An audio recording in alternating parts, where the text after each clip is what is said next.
I was reading public relations pioneer Edward Bernays' book Propaganda, and a line he wrote jumped out at me. The crowd is female.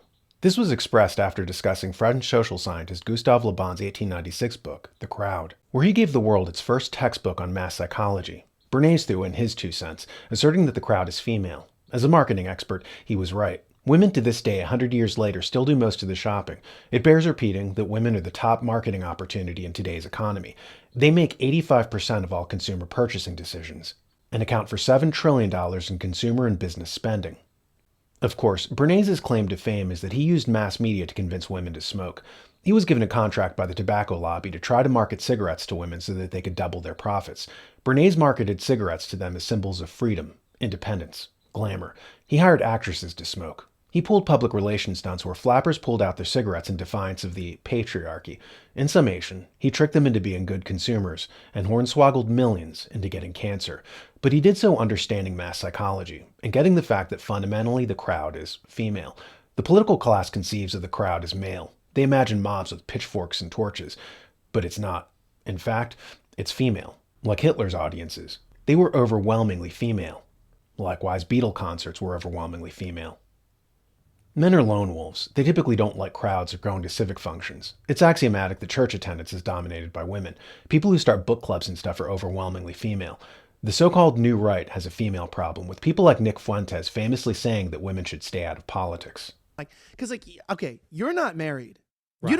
You're not a big fan of the females. No, I'm not a fan. Explain to me why. Because obviously this comes out of the fact this is like a deeper issue with the fact that from like the porn culture and the model of the e-cam, the simp culture, like men are not finding partners, and also men are not becoming men that women want to marry. It's vice versa, right? It's like we're in this weird sort of world, but you're just by choice.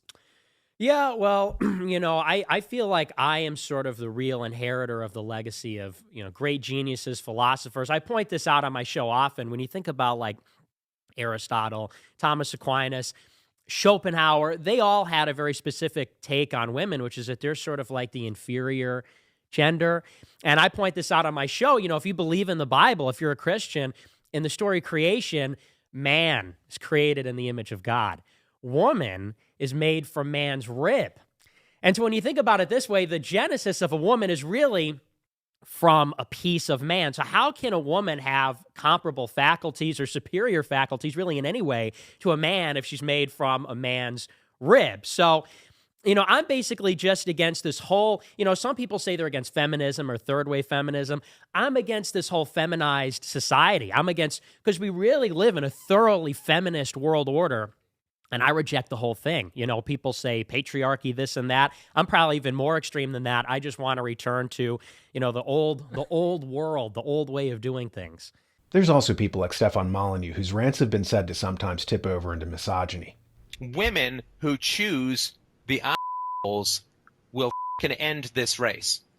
They will f***ing end this human race if we don't start holding them accountable. Women who choose assholes guarantee child abuse.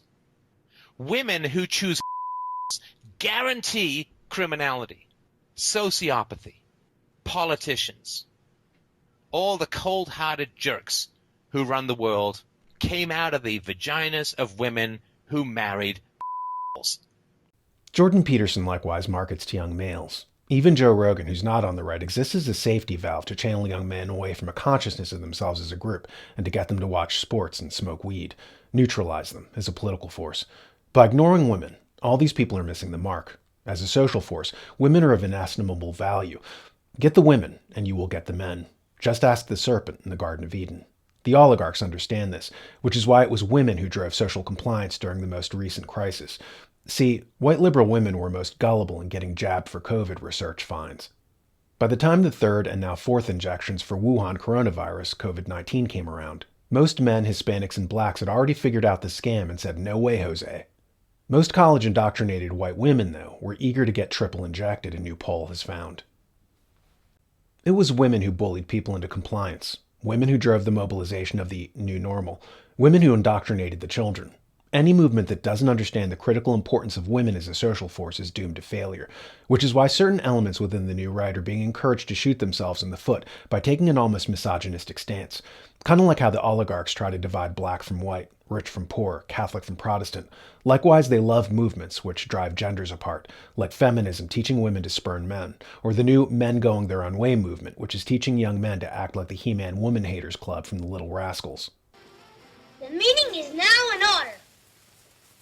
We all know that the McGillicuddy girls gave a party the other day, and not one of us was invited.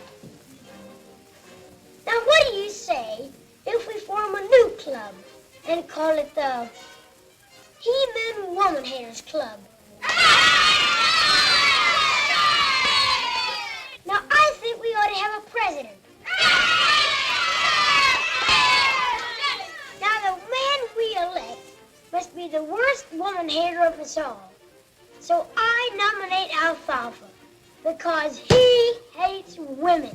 Terrifying how much Spanky looks and sounds like fellow Texan Alex Jones, isn't it? We live in a world filled with fear and intimidation so that the truth won't be spoken. Presented by The New American, the Ben Armstrong Show says the things others are afraid to say. Find information and truth to arm you against the lies. Watch every weekday on thenewamerican.com.